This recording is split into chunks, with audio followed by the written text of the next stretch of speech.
Wala masyadong tao dito sa park. Siguro kasi malamig. Hello po. Welcome po sa aming YouTube channel na Saturday Vlogs dito sa Australia. Weekend. Naglalakad-lakad lang tayo dito sa park.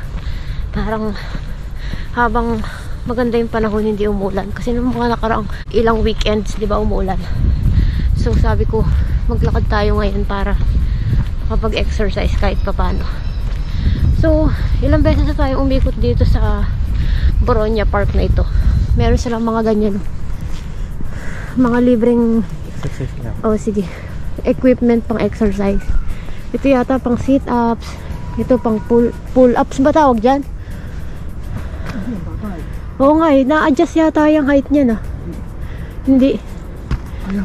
Mababa masyado. Tapos meron silang mga ganyang instruction, no? Diba? Kung paano mo siya gagamitin.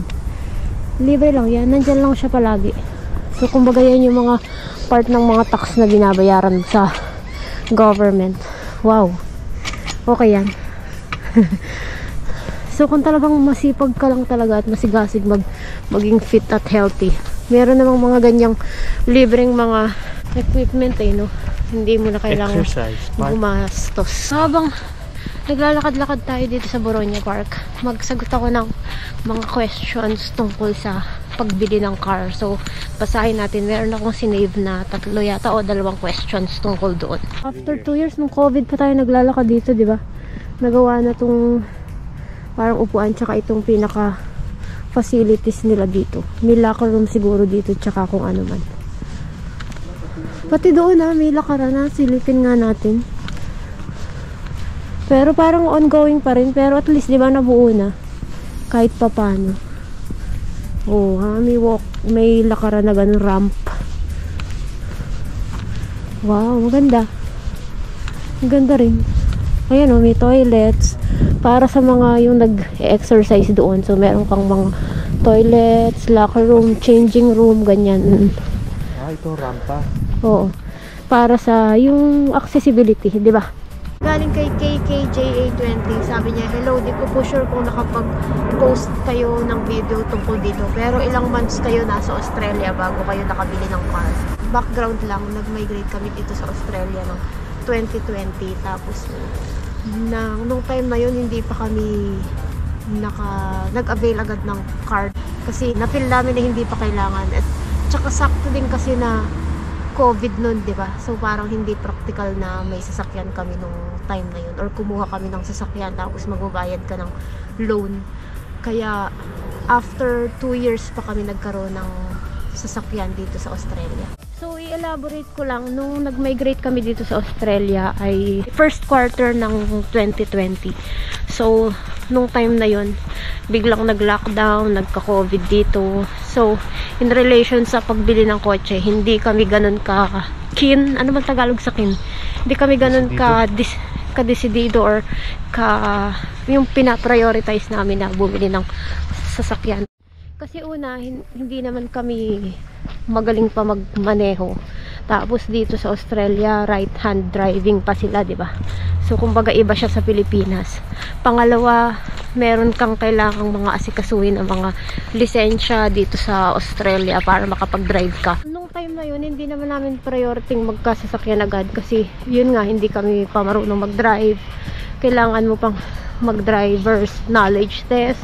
Kailangan mo pang driving test para makakuha ka ng lisensya para makapag-drive dito. Pero nung time na yun, hindi ba namin iniisip yung mga lisensya. Talagang dahil COVID, hindi practical na magkasasakyan. And also, syempre, bibili ka ng sasakyan, kailangan mo ng pambili, di ba? Di ba?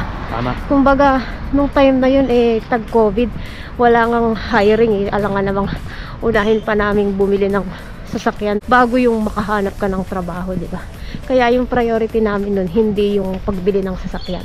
Ang sunod naman na tanong galing kay Loren Emeterio. Lagi siyang nagko-comment sa aming video. Ang video, shout out! Ang comment na ito, kung tama yung pagkakaalala ko, ay comment niya nung kami ay nag-vlog tungkol sa answering your personal questions. So sabi niya, love it. About car naman, kaya next time. Car tour or how did you do car hunting prior buying? And excited din kami sa mga winter gala nyo. year 2020 na dumating kami dito, hindi pa namin iniisip yung pagbili ng kotse. Tapos nung 2021, parang late ng 2021, di ba? May lockdown pa rin yun. Pero may mga times na naiisip na namin na bumili na kaya kami ng sasakyan, di ba? Parang naiisip-isip na rin namin na bumili na rin kaya kami ng sasakyan. Kasi yung una, yung mga nagagalaan kasi namin, yung mga nakaraang isang taon at kalahati, parang yung mga abot lang ng train, ng ferry, ng bus. Tsaka may isang instance din kasi na nung yun nga yung umattend kami ng birthday na winter. Sobrang nahirapan tayo, di ba? Yung parang sobrang lamig, tapos nagbiyahe kami. Hanggang ending nagtaxi kami. So parang siguro isa rin yun sa nag-trigger kung bakit namin naisip na magtingin na rin kaya tayo ng sasakyan.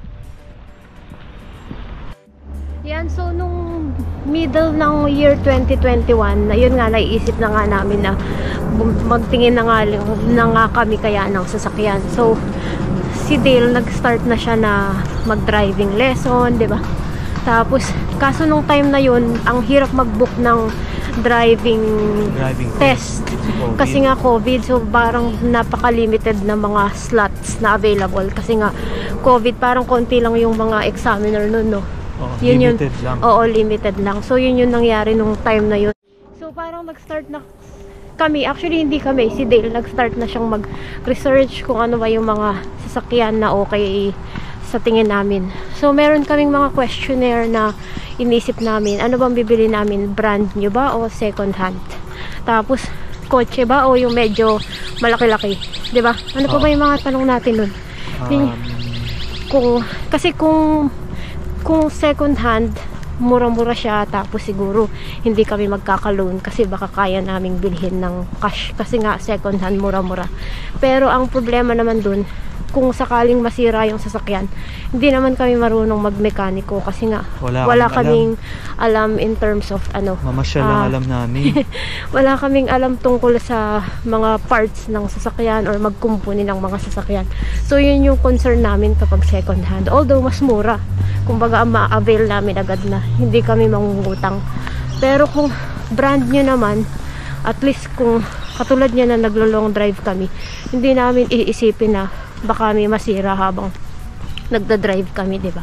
Yun nga lang, pag ganun, kailangan mo mag-loan kasi nga mahal din yung mga brand new na sasakyan. Although talagang inisip namin mabuti, pinili namin mabuti kung alin yung pinaka-practical na brand ng sasakyan, size ng sasakyan, feature ng sasakyan, ano yung mga ino-offer ng mga sasakyan na to na okay naman na siya kahit hindi yung pinakamahal yung kuhanin namin. Yan, umupo muna tayo dito sa gitna ng park.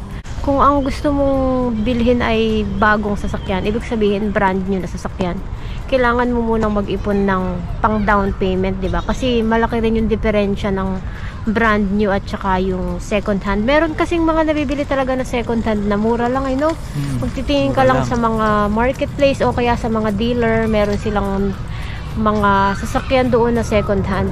So speaking of dealer, yung napagdesisyon na namin nung time na yun ay brand new na lang ang bibili namin kasi nga hindi kami marunong sa sasakyan, tsaka para hindi namin iniisip kung sakaling may masisira sa sasakyan. Tapos nung nag-decide na kami na ano to hindi pa nakakapasa ng driving test si Dale nun, no?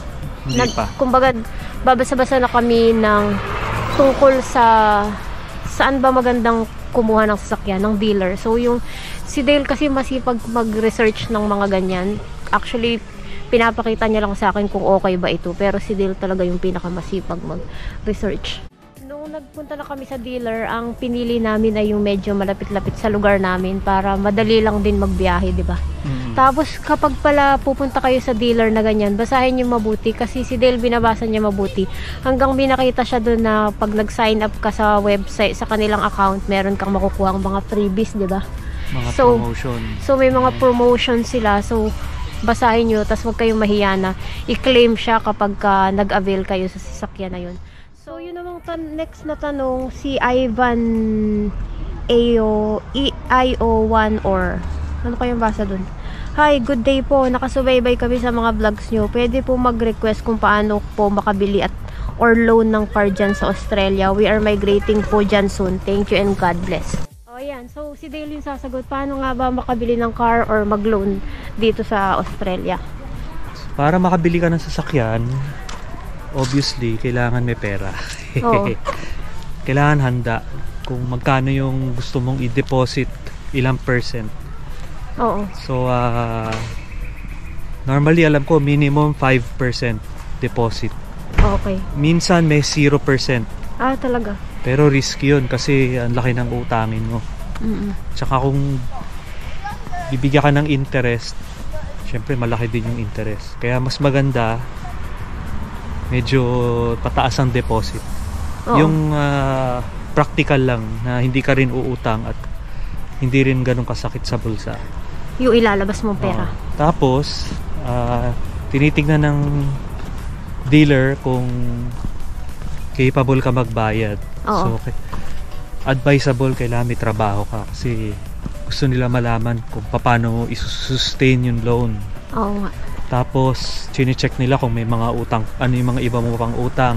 Oo. Tapos i-check nila kung sa amin tinanong kung magkano yung Laman ng bahay. Oo. Kung magastos ka, parang basic na life check ba. Pagkatapos hingi siya ng mga documents yung dealer. Payslip. Depende na yon, pero madalas payslip hinihingi nila yon. Pagkatapos pagkasabit mo ng documents, antayin mo kung approve ka Yung loan mo, no? yung loan para mag-finance ng kotse. Oo. Pagkatapos tatawagan ka na lang nila kung ano yung resulta at mababalikan ka para i-confirm sa'yo kung gusto mo na bang i-reserve yung kotse. So madali lang, para ka lang pumunta sa tindahan. Oo. Tapos bumili ka ng nag-shopping ka lang, ganun. Tapos papipiliin ka kung ilang years mo gustong magbayaran yung loan mo, di ba? Oo. Piliin ka kung 5 years, 7 years, o pwede mo naman din mas mababa, depende na lang kung ano yung budget mo. Pero basta may trabaho ka dito, tsaka syempre meron kang ipon na tatabi pambili ng kotse, madali lang makabili. Oo. Ayan, so pabalik na kami, pauwi na kami. Yun lang yung counting mga pointers at information na nangyari sa amin nung paano kami nag-decide, naghanap, gaano katagal kami bago bumili ng sasakyan dito sa Australia. Kung meron pa kayong gustong mga tanong at itanong na information tungkol sa pagbili ng kotse, please comment lang, tapos sagutin namin isa-isa. Yung advice namin siguro kapag bibili kayo ng kotse ay piliin nyo, aralin nyo mabuti, mag-research kayo kung ano yung pinaka practical para sa inyo, kasi pag bumili kayo ng kotse, ang dami niyang kaakibat na mga gastusin, 'di ba? Babayaran, mga insurance, registration. Oo. So, hindi siya yung kapag nakabili na kayo ng kotse, tapos na. Kumbaga, start pa lang yun ng mga babayarin ninyo. So, siguro sa ibang video na lang namin i-explain yung mga ganong iba pang mga bayarin tungkol sa kotse. Pero, just comment lang kung ano yung gusto nyo pang malaman. Ikaw, anong advice mo sa pagbili ng kotse? Advice ko dyan huwag magpadala sa damdamin. Kasi Na pakiramdam nyo kapag wala kaming kotse, ganito, ganyan. Dapat practical. ibig ko sabihin yung hindi porke meron yung iba, Oo. tapos wala ka, parang dapat meron ka din. Oo. Yung ganun. Tama. Dapat practical. At saka may enjoy mo siya. Hindi yung For the sake naging pabigat siya sa inyong finances. Tama. So kapag may kotse kayo, masaya siya kasi ma-explore nyo totoong Australia.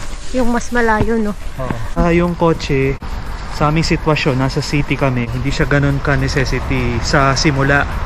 Tsaka sa pang-araw-araw. Oo. Pero kung nasa regional area kayo, mga hindi ganun kaganda yung public transport, 100% kailangan yung kotse. Oo nga. Di ba naman yung strategy mo nun? Oo nga. Kahit hindi brand new, basta may magamit ka, Tama. kailangan kasi. Oo nga.